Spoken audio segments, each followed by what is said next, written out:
그래서 질문 시작하겠습니다. 교수님께서 지금까지 연구해 오시면서 가장 흥미롭거나 예상 바뀌었던 소비자 행동 패턴이나 결과가 있다면 어떤 것이었나요? 하나만 꼽기는 정말 어렵거든요. 아, 그래서 모든 것이 다 예상 바뀌고 모든 것이 다 되게 흥미로운데요. 그래서 하나 꼽기 너무 어려워서 그냥 제가 이번 학회에서 봤던 재미있는 연구 중에 하나를 소개해드리면 너무 흥미롭다. 되게 창의적인 질문이다 생각했는데 그 Night Owl, Early Bird 이런 말 하잖아요. 여러분은 Night Owl이 만든 브랜드랑 Early Bird가 만든 브랜드랑 어떤 게 더 창의적일 거라고 생각하세요? 아니다. 아닌가. 그죠? 근데 사실은 그게 창의적인 제품이냐 창의적인 브랜드에 영향을 미친 요소가 전혀 아니어야 하잖아요. 나이트아울과 얼리버드가 만든 사람들이 네. 그런 거죠. 그 경영 CEO가 나이트아울이냐 아니면 얼리버드냐. 사실은 이게 아까 제가 저희 분야가 인간의 비합리성의 연구를 한 거잖아요. 그 인간의 비합리성을 연구하면 그걸 사용할 수 있는 분야가 세 가지인데 하나는 정책에 반영할 수 있고 소비자 자신을 에듀케이트돼서 자기를 보호할 수 있고 또 하나는 마케팅의 스트레이터지를 사용할 수 있어요. 그래서 기업의 프로핏을 증가시키거나 혹은 고객 만족, 세티스팩션을 증가시킬 수 있어요. 이 네 가지 다 쓸 수 있거든요. 소비자 행동을. 그걸 동시에 돌아가는 건데 소비자들이 이렇게 생각하는 거예요. 늦게 자는 사람이랑 일찍 일어나는 사람이 늦게 자는 사람이 만든 브랜드나 제품은 더 창의적일 거라고 생각하는 가설을 테스트한 연구가 이번에 발표됐는데 너무 흥미로운 짐이라 생각했고 타임에 대한 컨섬션이나 타임에 대한 프로듀서, 이 제품을 만든 프로듀서가 언제 주로 활동하는 사람인가. 근데 인간은 밤늦게 일하는 사람은 뭔가 음악하는 사람이나 이술하는 사람 생각하니까 그걸 거기에 트랜스퍼를 하는 거죠. 그래서 되게 재미있는 가설이라고 연구者생각했고 실제로도 밝혀냈죠. 그러하다. 그러니까 만약에 되게 창의적인 제품을 만든 사람이면 인스타그램에 밤늦게 그 연구 방법도 그런 거였어요. 트위터를 밤에 이렇게 막 쏘고 이쪽 CEO 컨디션은 이쪽 CEO는 얼리버드로 쏘고 이 사람에 대한 걸 이렇게 매주하는 그런 거 했었거든요. 그래서 그런 거 되게 흥미로웠어요. 만드는 사람이 언제 활동하는가가 그 브랜드의 크리에이티비티에 영향을 주는, 퍼셉션에 영향을 준다. 이게 되게 이번에 아주 재밌는 연구였습니다. 네. 그리고 또 평균적으로 한국 기업들은 아직도 수직관계 문화를 가지고 있는 반면에 한국 외국계 기업 문화는 차이점이 있을까요? 제가 모든 기업을 대변해서 말할 수는 없지만 차이는 이제 존재하겠죠. 제가 이제 외국계 기업에서 일을 했었고 지금은 이제 한국 기업들이랑 일을 많이 하니까 차이가 뭐 있긴 한데 차이가 많이 좁혀지는 것 같아요. 그 이유는 그런 대기업에서 글로벌 기업 출신들의 임원들을 되게 많이 채용하거든요. 그러니까 그 임원들이 등장하면서 아주 많이 문화가 바뀌기도 하고요.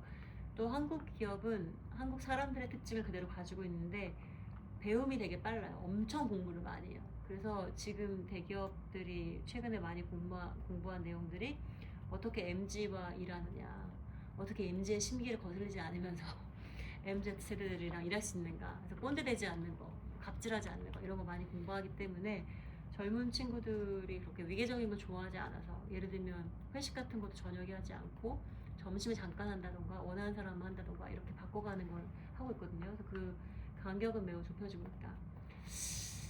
다만 좀 조금 차이가 있는 건 의사결정의 속도가 좀 다른 것 같긴 해요.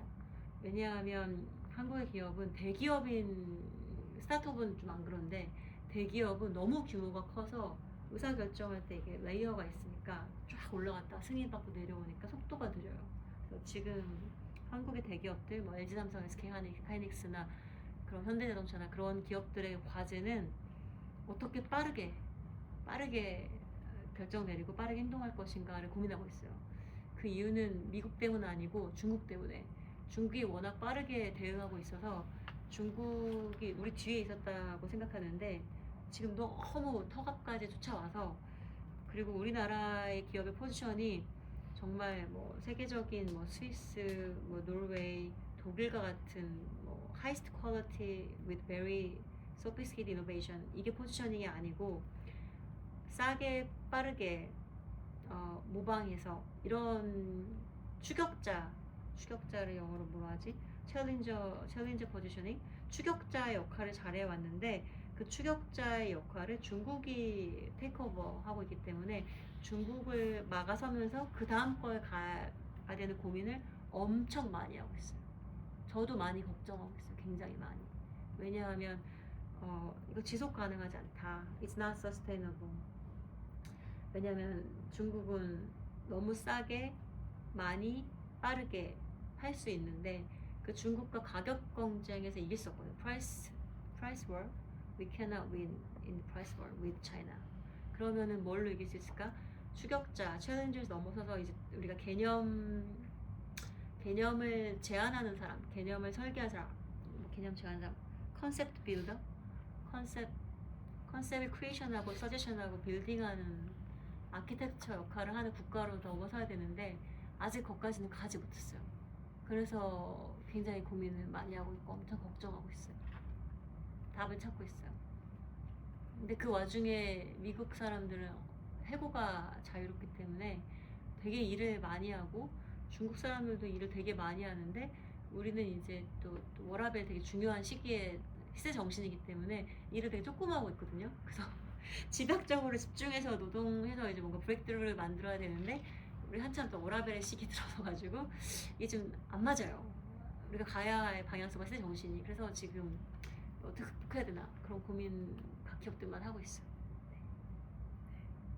그리고 그 전에 뭐 politics 얘기 별로 안 좋아하시다고 했는데 그래도 그 질문이 있어서 그 소비자 행동 이론을 정치 커뮤니케이션에도 적용할 수 있을까요? 그 뭐 예를 들어 후보자의 브랜드 이미지나 정치 캠페인 메시지 막 전략이 소비자 마케팅과 어떤 점에서 닮아 있냐고. 저는 그 다 쓸 수 있다고 생각해요. 한 가지도 아니고 모두 다. 진짜 너무 많아서 설명할 수 없을 정도고 여러분이 하면 그냥 일렉티브 코스로 마케팅 트레이더즈나 컨슈머 비를 들으시면 굉장히 좋으실 것 생각이 들어요. 약간 내가 시간만 있으면 아니면 또는 어떤 마케팅 학자가 시간이 있어가지고 우리가 가르치는 학문들을 정치 쪽으로 녹여가지고 설명하는 작업을 해주면 좋겠거든요. 근데 양쪽 다 이렇게 갭이 있어요. 이걸 연구한 사람, 이걸 연구한 사람. 근데 그걸 누가 하려면 노력을 해야 되니까 못하고 있지 되게 많아요. 예를 들면 이게 제가 가르치는 마케팅 커뮤니케이션에서 슬라이드 중에 하나인데 보이시나요? 내가 쓰는 슬라이드 중에 하나인데 뭐 예를 들면 이게 어떻게 슬라이드가 보여주냐면 이게 내가 가르치는 내용 중에 사례로 이렇게 등장을 하는 거예요. 이 정도. 이게 뭐냐면 이 사람이 이제 국민의힘이고 여기가 민주당이죠. 실제로 이 조정훈 의원인가? 조정훈 의원 제가 이제 선거 전날 그 뭐지 서강대 앞에를 걷다가 만났는데 그래서 했는데 이가 뭘 설명한 슬라이드냐면 Mere Exposure Effect라고 하는 이론 설명한 Mere Exposure 단순 노출 효과. 좋아하는 사람이 있으면 얼쩡거려라. 눈에서 멀면 마음에서도 먼다. 그런 옛날 격언 있잖아요. 그게 이론적으로 증명이 되거든요. 단순 노출 효과라고 해서 단순히 Mere Exposure Effect 단순히 노출만 돼도 familiarity가 increase 되고 familiarity가 increase 되면 likability가 increase 되거든요.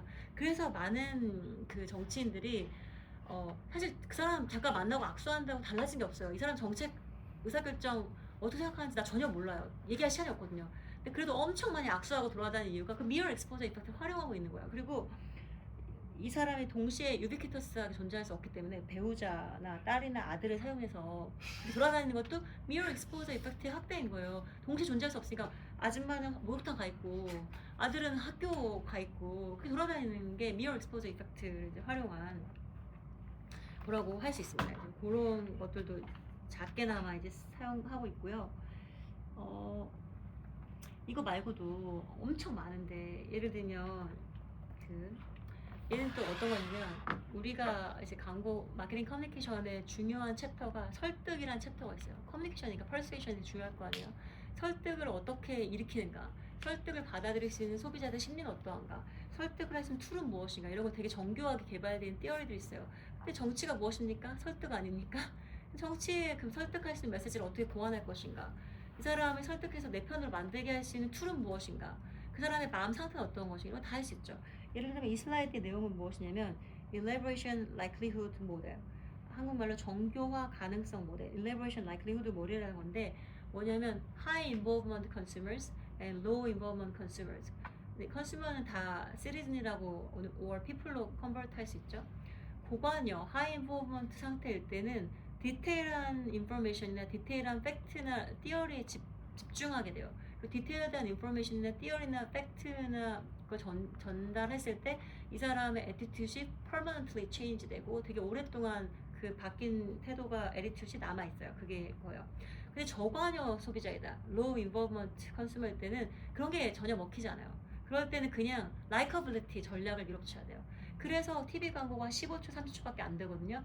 그 15초, 30초 광고에서는 디테일한 인포메이션 전달은 페일하는 거예요. 사람들이 지금 준비가 안 됐거든요. 멀티태스킹 많이 하고 있고 그냥 뭐 밥하다가 전자레인지에다가 뭐 집어넣으면서 쓸것을 보는데 이미 로우 인볼먼트 상황이에요. 이때에는 그래서 사람들이 아이폰 뮤직, 좋은 음악 들려주는 거예요. 뭐 슈가, 마룬5 이런 거 들려주면서 좋아하는 음악이 들리니까 좋아하는 음악이 배경으로 깔리는 그 제품에 내가 좋아하게 되는 거예요. 로우 인볼먼트 상황이니까.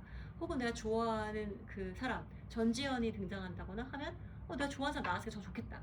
로우 인볼먼트 상황이니까 이렇게 하게 돼요. 근데 잡지 같은 거나 신문은 사람들이 하이 인볼먼트 상태에서 그 미디어를 읽게 되거든요. 자세히 읽어보려고. 그렇기 때문에 신문 광고나 잡지 광고는 디테일한 인포메이션, 이거 제품의 attribute 어떻게 되는가 설명하는 거예요.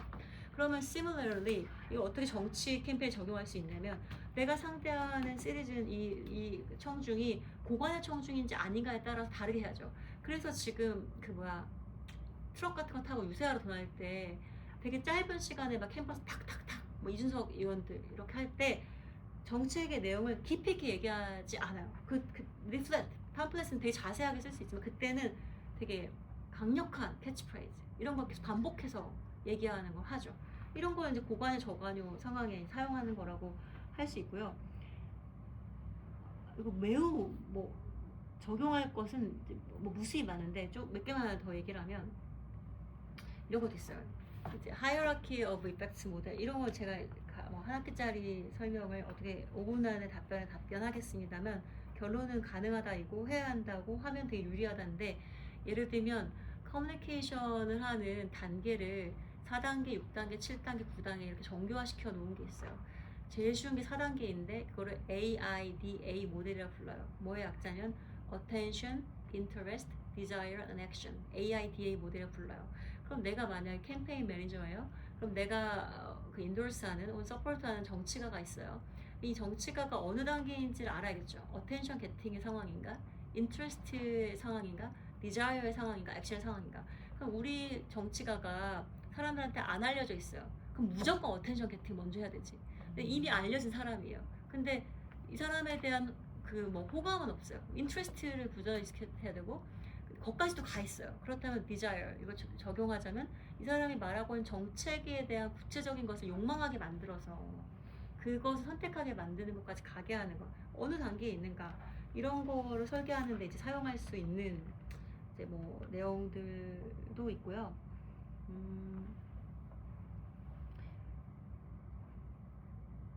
하나만 더 이제 얘기를 하면 이제 이런 것도 있어요. 되게 굉장히 좋은 모델인데 이게 means and chain이라고 하는 띠어래요. means and chain. 우리나라 말로 하면 수단, 목적, 사슬쯤 되겠어요. means and chain의 내용은 무엇이냐면 우리가 어떤 수단을 means를 얘기하는 것은 사실은 그 끝에 and가 존재한다라는 거거든요.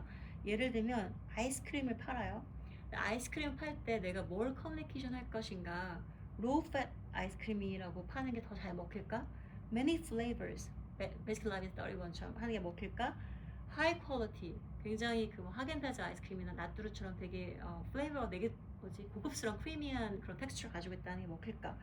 라는 걸 생각하는 건데 이걸 애트리뷰트를 이렇게 전개할 때는 사실 소비자들 이식하지 못하더라도 이 캠페인의 메시지를 설계한 사람은 이걸 다 알아야 되는데 이 애트리뷰트이 어떠한 consequence, 결과를 나올지를 예상을 해야 돼요. 예를 들면 low fat한 아이스크림 먹으면 healthy해지겠죠.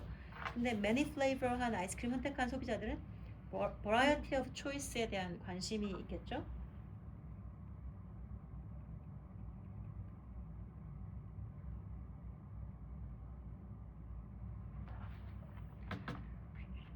버라이어티한 초이스에 대한 관심이 있는 소비자들이겠죠? 혹은 하이 퀄리티에 대한 아이스크림 먹으면 great tasting 맛이 좋겠죠. 근데 이게 끝이 아니라 이런 걸 선택한 소비자들은 사실 자기 삶의 밸류가 존재하거든요. 자기 삶의 가치가 있어요. 어떤 가치를 선호한 사람이 로우팻 아이스크림을 선택할까요? 이 사람은 로우패스 아이스크림 먹으면 뭐 몸이 건강해지겠죠. 날씬해지는 것도 있겠지만 로우패스는 헬시한데, 그러니까 셀프 리스펙트가 자기 마음속에 되게 중요한 가치인 사람인 거예요. 근데 매니 플레이버를 선택하는 소비자들은 선택의 자유를 되게 좋아하는 소비자이고, 이 사람의 마음속에 프리덤 오브 초이스가 되게 중요한 가치인 거예요. 반면에 하이 퀄리티한 그 아이스크림 좋아하는 사람은 그레이트 테이스팅이 좋아하는 건데, 이 사람의 마음속에 깊은 가치는 해피니스, 플레저, leg of self control, 이게 되게 중요한 밸류인 거예요. 그럼 이거를 만약에 정치에 적용한다면, 정치의 수많은 정책은 애트리뷰트에 해당하는 거죠. 너가 군대에 가면 150만 원 줄게 라던가, 너가 전철에서 노인들이 무임승차하게 해줄게 라던가, 아니면 너가 입사시험 볼 때 군대를 갔다 오면 2점씩 가산점을 줄게, 혹은 임신했으면 핑크 리본 의자 안 되게 해줄게. 그건 사실은 표면적인 거고, 그걸 통해서 얻게 된 세상의 모습, 컨시퀀스가 존재하죠. 근데 그걸 선택하는 시리즌들은 사실은 그 마음 깊은 거에 다른 밸류가 있는 거예요. 나는 뭐 약자에 대한 존중이 되게 중요하다던가, inclusion of the minority, diversity가 중요하다거나, 혹은 freedom이 되게 중요하다거나, 혹은 excellence for 뭐 spirit, 혹은 자기가 노력한 만큼 인생에 무엇을 가져간다던가, 내가 혹은 equal opportunity라든가 equal treatment라든가 그런 게 있겠죠. 그래서 이런 그 민센트 체인 모델을 잘 알고 설계해야 내가 상대하는 그 시리즌들이 무엇이 그 가슴속에 있기 때문에 어떤 정책을 선택할까, 이걸 얼라인하게 만들 수 있겠죠. 그런 것들도 쓸 수 있다라고 말씀드릴 수 있겠습니다. 제가 질문이 있는데 네. 그 hierarchy 그거 attention 그거 다시 봐도 될까요? 아, 네, 그럼요. 근데 내가 안 필요할지 알고 방금 닫아버렸는데 바로 아. 열게요. 계속 말씀하세요. 근데. 그냥 질문이 있어서 그냥 하세요.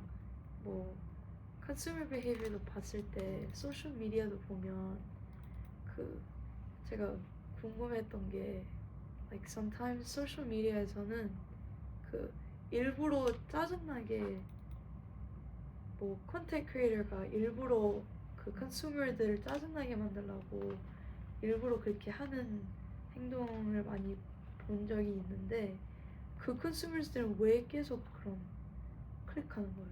그 사람을 보고. 당신은 어차피 왜본 것 같아요? 저요? 저는 근데 다시는 안 봐요. 근데 다른 사람들은 계속 보고 계속 뭐 욕하고 뭐 계속 그러더라고요. 그래서 그게 궁금해서. 그리고 그 사람들은 그걸 알고 일부러 더 그러더라고요.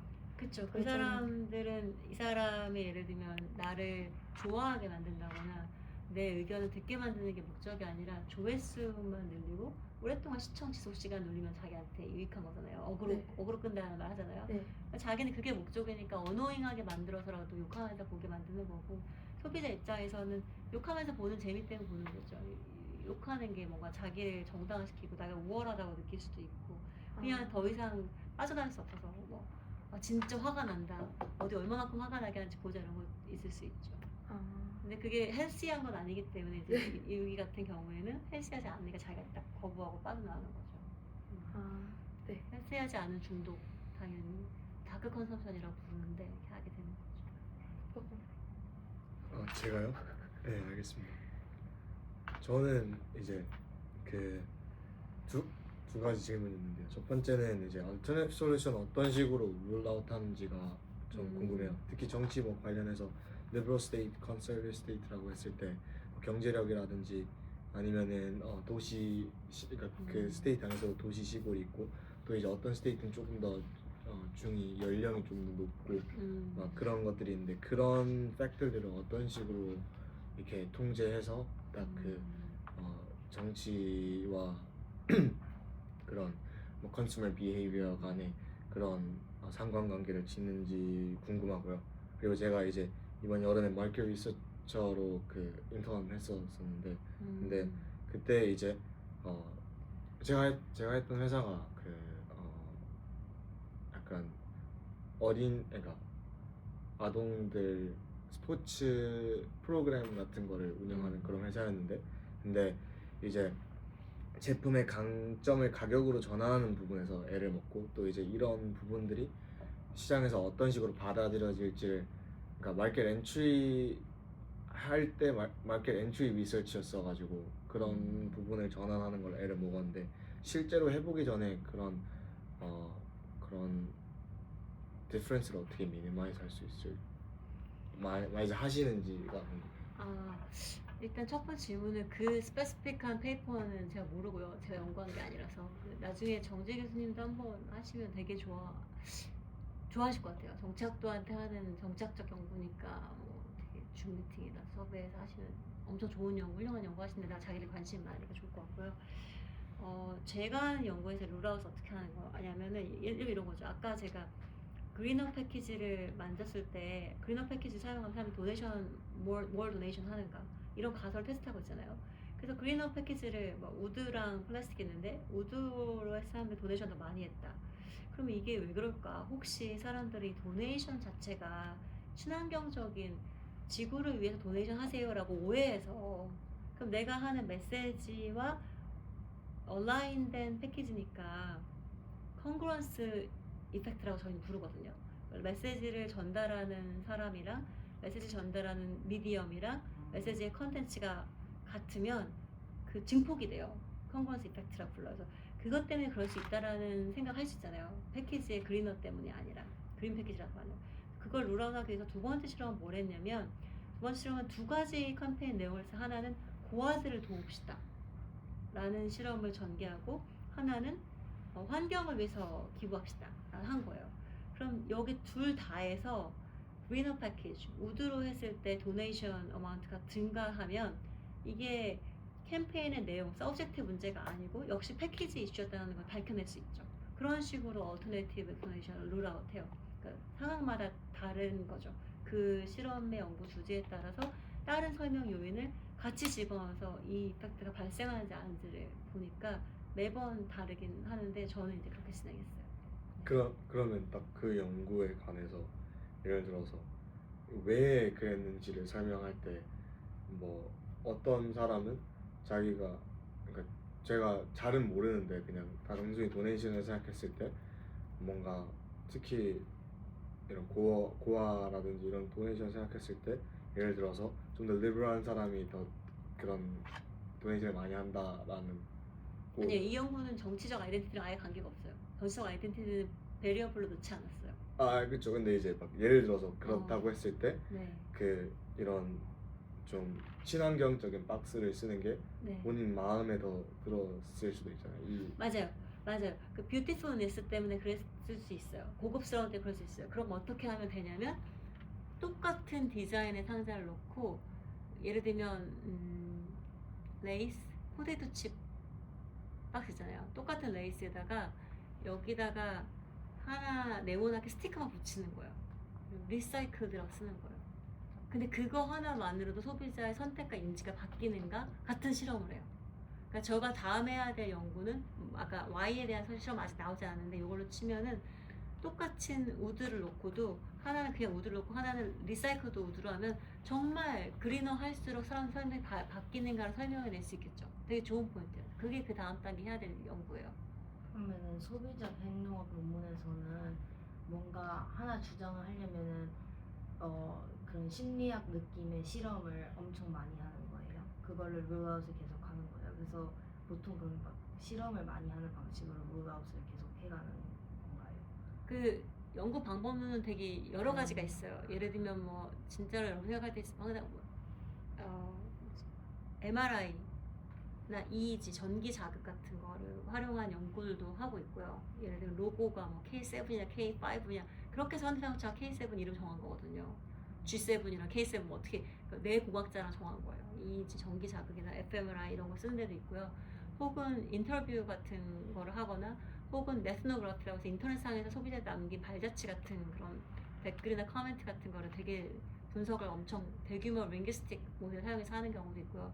제가 하는 주로 방법은 실험 연구를 하는데 실험 연구의 경우에는 모든 베리어블을 다 투자하지 않고 그 가설에 걸맞는데 그 가설에 되게 중요하게 영향을 미칠 만한 베리어블은 룰아웃 하죠. 그래서 학문이 발전할수록 또 좋은 논문일수록 실험이 되게 여러 차례가 들어가요. 메인 이펙트 나와야 되고 얼터네이티브 아규먼트나 이발레이션 얼터네이티브 익스플레이션 룰아웃 해야 되고 왜 그런지 미디에이션 이펙트 Y는 아직 안 나는데 그것도 보여줘야 돼요. 그러니까 한 7개, 10개씩 한 페이퍼에 들어가 있죠. 그것도 되게 다양한 믹스 메서드를 또 선호해요.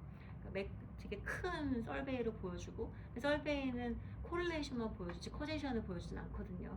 코릴레이션을 보여주고 코릴레이션 내가 생각한 가설이 맞는가는 아까 말하는 엑스퍼리먼트를 할 수밖에 없어요.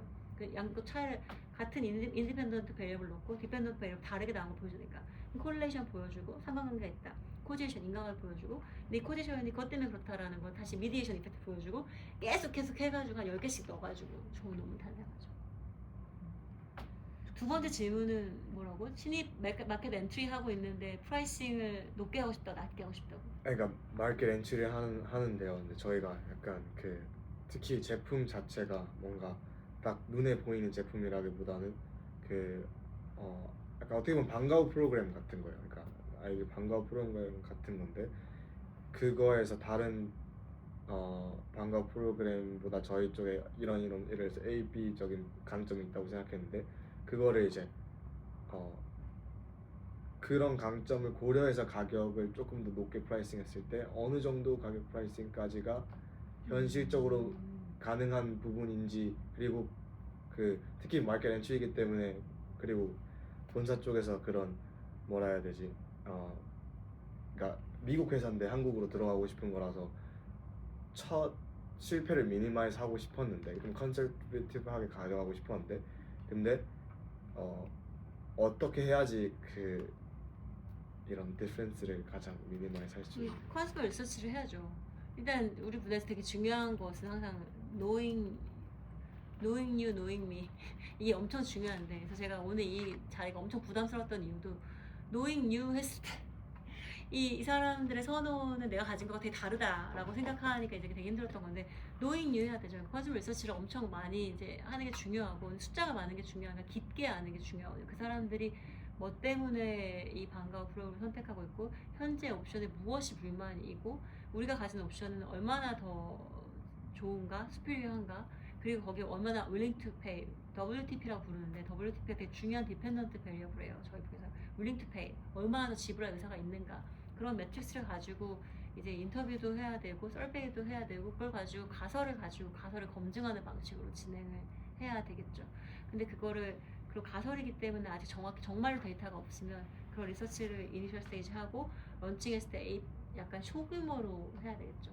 내셔널 와이드 해버리면 고칠 수 없으니까 비용 너무 많이 들고 약간 뭐 서울의 분당 지역에 먼저 이거를 이 정도 가격을 해본다.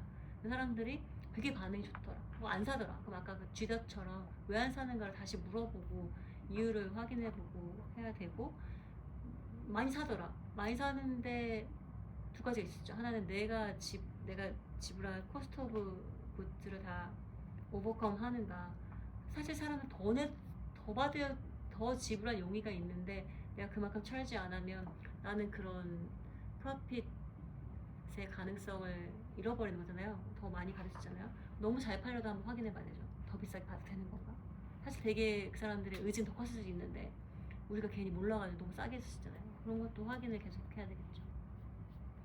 그리고 약간 살짝 팔로우 질문이라면 예를 들어서 딱 그 제품 관련해서 저희가 막 인터뷰를 진행을 하다가 그 한국 야구랑 축구 이제 아카데미 하는 곳인데 근데 이제 야구 에이전트 뭐 대표님이랑 이렇게 인터뷰를 하게 돼가지고 인터뷰를 하다가 나왔던 게 한국 시장으로 들어오려면 무조건 대규모로 들어와야 된다. 그 특히 외국 자본이 들어와가지고 한국 이렇게 빡센 그 이런 특히 교육이랑 관련된 이런 시장에 들어오려고 했을 때 자기 경험으로는 지금 외국 기업 중에 살아남을 기회가 하나도 없고 들어올 거면은 차라리 그런 식으로 배경으로 들어와야 된다라고 그쪽에서 얘기를 했는데 회사 쪽에서 되게 부담스러워 했거든요. 근데 이제 그 컨슈머 비헤이비어리스트 입장에서는 무조건 소규모로 하는 게 맞는 건가요? 근데 그거는 이제 소비자 심리도 중요하고 자본 규모도 중요하죠. 내가 가진 돈이 어떤가. 그리고 컴페티션, 그러니까 분석할 게 진짜 많은데 분석하기 진짜 많은데 분석하기 너무 싫어. 정보랑 시간이 더 필요하죠. 그러니까 뭐랄까 양자역학을 전공하는 물리학자 교수님께서 학부생 1학년 때 양자역학이 무엇인가 설명한 상대 쓴 그런 느낌인데 일단은 3C 어널리시스가 기초인데 컨슈머 컴페티터 컴퍼니 세 개의 분석이 있어요. 자기에 대한 분석이 있어요. 그리고 컴페티터의 분석이 컨슈머에 대한 분석이 셋 다 있어야 되는 게 있죠. 근데 만약에 그 중에서 컴페티터 분석했을 때 거기 확실히 오퍼튜니티가 존재한다. 컨슈머들 확실히 원한다. 근데 내 자본력이 안 된다. 그러면 니치마켓에서 선정해서 가려고 할 수 있죠. 근데 컴퍼티터가 별로 약세고 컨슈머가 확실히 원하는데 난 자본력이 되게 많아. 투자를 많이 받을 수 있다. 그럼 why not? 크게 할 수 있겠죠. 그 세 가지에 대한 고려가 반드시 필요하고요. 아까 프라이싱에 대해서 사실 많은 메소드가 개발됐어요. 예를 들면 컴퍼리티브 프라이싱, 지금과 같이 정보가 적을 때 소비자 리서치도 많이 안 하게 되는 컴퍼니가 많이 사용하는 방식은 컴퍼리티브 프라이싱을 써요. 내가 인도에 진출한다. 나 인도에 대한 컨셉 전혀 모른다. 그럼 제일 쉬운 거는 경쟁자가 얼마 받느냐. 그 사람의 노력이 많이 들어가는 정보에 의사결정이잖아요. 경쟁자랑 비슷하게 하면 나는 되게 많은 것을 아낄 수 있는 거죠. 소비자 리서치 안 하고 나서. 근데 거기서 이제 조절할 수 있는 방법이 있고요. 그 다음에는 내가 만든 그 코스트 오브 구드스 이거 만들어내는 비용을 커버해서 여기서 15% 마진 갖겠다. 이런 것도 많이 쓰고요.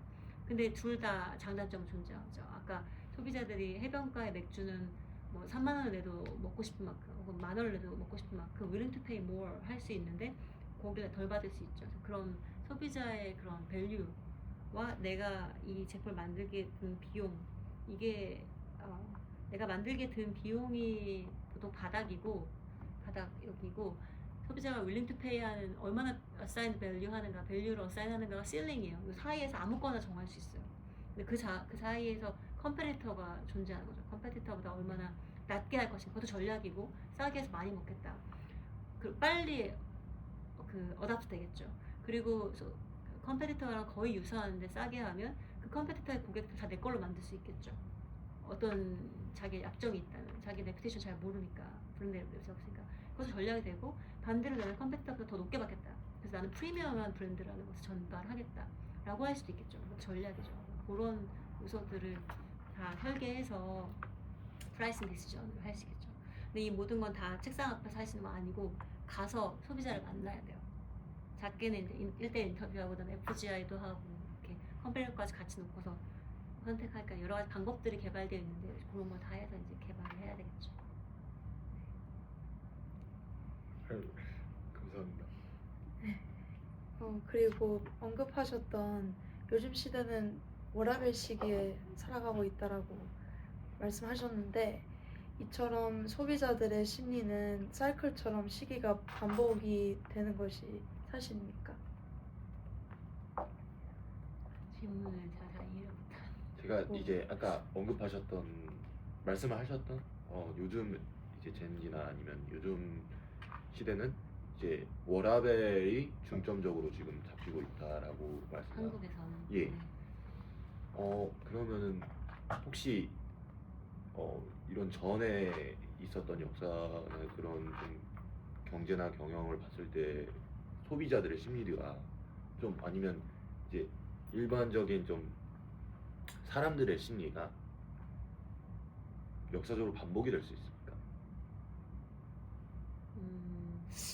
그러니까 패션이 돌아온다. 제가 질문을 정확히 이해하는지 모르지만 도움이 되는 설명을 드리면 소비자 행동이 굉장히 중요한 그 설명 띠어리가 뭐냐면 동조와 비동조예요. 동조와 비동조 영어 conformity, non-conformity. 나이키가 왜 망했느냐, 나이키가 왜 하락하느냐 설명할 수 있는 많은 요인이 있어. 한 가지는 아니에요. 뭐가 룰루레몬이 잘 될 때도 한 가지가 아니고 여러 가지가 잘 되는데 뭐 determining factor or new factor, novel factor 그런 거 얘기하는 거고 근데 롤러미도 또 떨어지고 있을 때 왜 떨어지는가 여러 가지 이유가 있죠. 근데 그 중에 또 determining factor, novel factor 이렇게 얘기하는데 그리고 또 이제 글로벌 브랜드 같은 경우는 나라마다 조금 달라가지고 이제 한국에서 이제 얘기를 할게요. 한국 같은 경우에는 몇 년 전에 나이키가 급부상을 했어요. 그래서 리셀가가 막 진짜 막 그래가지고 사람들이 막 사요. 그 학생들이 진짜 많이 알바해가지고 돈 아껴가지고 나이키가 그 드로우해서 럭키 드로우 해야지 살 수 있었거든요. 근데 왜 사냐? 그러면은 나중에 그 이거 가격이 올라가지고 자기 리셀하려고 산다고 얘기해요. 근데 소비자들이 거짓말을 하거든요. 말을 보면 안 돼. 행동을 말해요. 리셀가가 때문에 샀으면 올랐을 때 팔아야 되잖아요. 안 팔아. 그럼 다시 가서 물어봐. 딥다이브 해요. 왜 안 파니? 이러면 그래 솔직히 말해요. 그래서 사실은 저는 그 나이키 에어조던 사면 가슴이 웅장해지는 것 같아. 산다. 마이클 조던의 그 프로페셔널리즘이나 마이클 조던의 그런 정말 한계에 도전하는 것이 내 삶에 이식되는 것, DNA에 이식되는 것 같아 한다라고 말해요. 그래서 그걸 어떻게 말을 듣지 않아도 이제 다 알 수 있는데 LG에서 슈 스타일러 나오고 삼성에서 슈 케이스 나왔어요. 신발장가 생겼는데 유리로 돼 있어요. 그래서 거기에 신발 넣어놓고 작품 보듯이 감상하는 거거든요. 이런 게 팔리는 이유가 그런 거죠. 마이클 에어조던 사면은 내 삶이 웅장해지는데 놓고 전시하는 거죠. 아 멋있다 이렇게. 그래서 현대 여의도 더현대 가보셨어요? 여의도 더현대 지하에 가면 부그즈트 랩이라고 있는데 아세요? 부그즈트? 번개장터의 오프라인 스토어거든요. 번개장터는 이제 그런 명품 같은 거 리셀하는 그런 온라인 플랫폼이고 걔가 이제 오프라인 버전이 부그즈트 랩이 거기 여의도 더현대 지하에 있어요. 저희가 가봤거든요. 거기에 이제 나이키 슈즈가 되게 많아서 제가 이제 가격을 봤거든요. QR코드로. 그날 제가 확인한 날에 제일 비싼 게 얼마였을까요? 1,700만 원이었어요. 근데 그게 유스드 스토어인데, 유스드 슈즈인데. 그래서 내가 그 주인한테 물어봤죠. 이거 누가 사가요? 사는 사람 있어요? 2개씩 사간다는 거예요. 하나는 내가 신고 가고 하나는 그 슈케이스 전시하려고. 그렇게까지 이제 인기가 많았어요. 제 에어조던 삶의 이때는. 그러다가 이 갑자기 최근 한 1, 2년에 뚝 떨어지기 시작하고 호카, 이제 아식스 이런 걸 넘어갔잖아요. 왜 그런? 온러닝이 네. 엄청 부상을 하고 있더라고요. 온러닝이요? 예. 온. 예. 네. 그 왜 그런가? 이것도 사실 똑같이 설명할 수 있는데 그 20대 2030들이 그 리셀가 주도하던 2030들이 이게 막 유명해지니까 10대하고 40대가 사는 거예요. 그러니까 자기들이 나는 내가 나이키 살 때는 막 리셀가 올라 그랬는데 내가 왜 10대 초중딩들이랑 40대 아저씨들이랑 같이 엮이냐 나는 이거 아니다 그러면서 이탈하기 시작해서 자기들만의 새로운 브랜드로 나아가고 있게 된 거예요.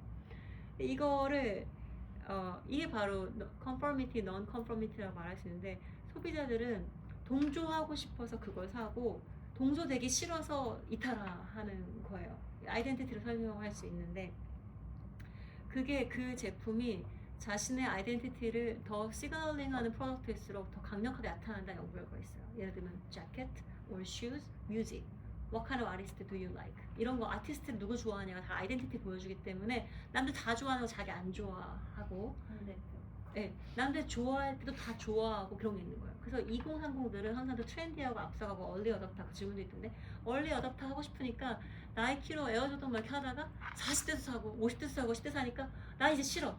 더 새로운 거 노블한 걸로 가겠어 라고 이제 이탈하는 걸 설명할 수 있어요. 이게 설명의 단은 아니지만 그런 아이덴티티는 엄청 중요한 내용이거든요.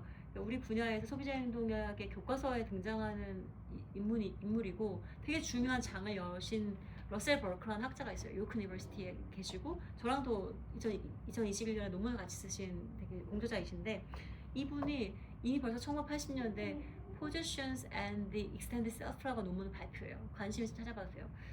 Positions and the Extended Self 소유물과 확장된 자아라는 뜻이잖아요. 인간이 왜 포지션, 무엇을 소유하는가? 근데 사람들이 예를 들면 웨딩 링 or when you visit 뭐 다른 컨트리에 가면 다른 나라에 가면 기념품 수브니어 같은 거 사잖아요. 그거 왜 살까? 웨딩 링 왜 낄까? 무비 티켓 왜 보관할까? 그게 사실은 할리 데이비스는 왜 뭘까? 사실은 사람들이 어떻게 청소하려고 청소기 사는 것뿐만 아니라 자기의 자아를 확장하고 싶어서 어떤 것을 소유한다라는 개념을 80년대 정립했거든요. 그게 이런 것들을 설명하는 되게 밑바탕이 되는 논문들이에요. 그래서 그런 이 질문이 왜 나왔지? 뭘 답변하지 우리가? 저희가 그 소비자의 심리가 그렇지. 맞아. 사이클링. 그래서 그런 의미에서는 동조하다가 다시 이탈하는 게 벌어진다. 그 브랜드나 프로덕트 초이스에서 그게 있고요. 두 번째는 그렇기 때문에 오레오 쿠키라던가 혹은 또 뭐 있지? 약간 그 뭐지? 냄새 제거한 데오드란트 중에서 되게 유명한 올레인가 뭔가 되게 오랫동안 쓰는 그런 거 있잖아요. 그런 거 같은 100년 된 브랜드 프링글스라던가 코카콜라도 마찬가지예요. 굉장히 오래된 브랜드의 매니저들의 숙제가 무엇이냐면 revive the brand, rejuvenate the brand identity예요. 그렇게 동조되지 않고 이탈하고 싶은 소비자들의 계속 마음을 사야 되니까 자기 브랜드를 생기 있게 만들고 계속 relevant to the new generation 하는 게 늘 그들의 숙제고 새롭게 만들고 young generation 다시 relevant하게 만드는 게 그들의 숙제라고 할 수 있겠고요. 이것과 무관하게 이제 이게 한 가닥이고 하나 두 개가 있고 세 번째로 그 질문의 또 다른 측면이 무엇이 있냐면 소비 문화라는 게 있어요. 이건 지금 브랜드 초이스에 대한 거였고 소비 문화는 또 달라요. 그 문화는 계속 제가 볼 때는 프로그레스예요. 돌아오지 않아요. 예를 들면 제로 콜라라던가 제로 맥주 같은 게 지금 한국에서 되게 인기가 많거든요. 근데 그 제로 컬처라고 볼 수 있는데 사실은 이 제로 컬처는 저는 돌아오지는 않을 거라 생각해요. 그게 도미넌트한 컬처가 될 건지 아닐지는 모르지만 계속 있을 것이다. 왜냐하면 시대 정신을 반영하고 있는데 시대 정신이 무엇이냐면 다양성 존중. 그러니까 우리나라에서 이제 뭐 메일, 피메일 혹은 뭐 third gender 혹은 뭐 너는 술 마실 수 있어? 술 안 마셔도 돼? 제로로 마셔? 제로 알코올뿐 아니라 제로 칼로리도 마셔? 이런 것들을 하나하나 인정해주고 회식에서 부어라 마셔라 하지 않는 그 다양성을 존중하는 컬처가 이미 자리 잡았기 때문에 그게 프로덕트에 나타나고 있는 거고 이런 건 계속 이 방향으로 갈 것이다 라고 저는 생각하고 있어요. 그래서 컬처럴 컨섬션에 대한 것, 어떤 것들 더 진보를 이룬 분야는 다시 돌아오지는 않고 계속 그 방향으로 간다. 뭐 소비자들이 되게 시간을 아껴 쓰기 때문에 15초, 30초 광고를 기다리는 것도 싫어서 유튜브 프리미엄을 구매하는 것이 의견을 존재하잖아요. 모두가 사진 않지만 산 사람도 있잖아요. 쿠팡, 로켓 배송 이런 것도 돌아오지 않을 것이다. 왜냐면 어떤 작은 돈으로 소액으로 시간을 아끼는 구매 행동 없어지지는 않을 것이다. 계속 같이 존재한다. 이거는 컨섬션 컬처, 소비 문화랑 또 간다. 이렇게 세 가지 차원을 말씀드릴 수 있을 것 같아요. 네. 이게 다인 것 같아요. 네, 질문이 좀 더 있긴 한데 근데 시간이 네. 많이 늦어서 그래서 여기서 마무리해야 될 것 같습니다. 일단은 감사합니다. 네, 고맙습니다.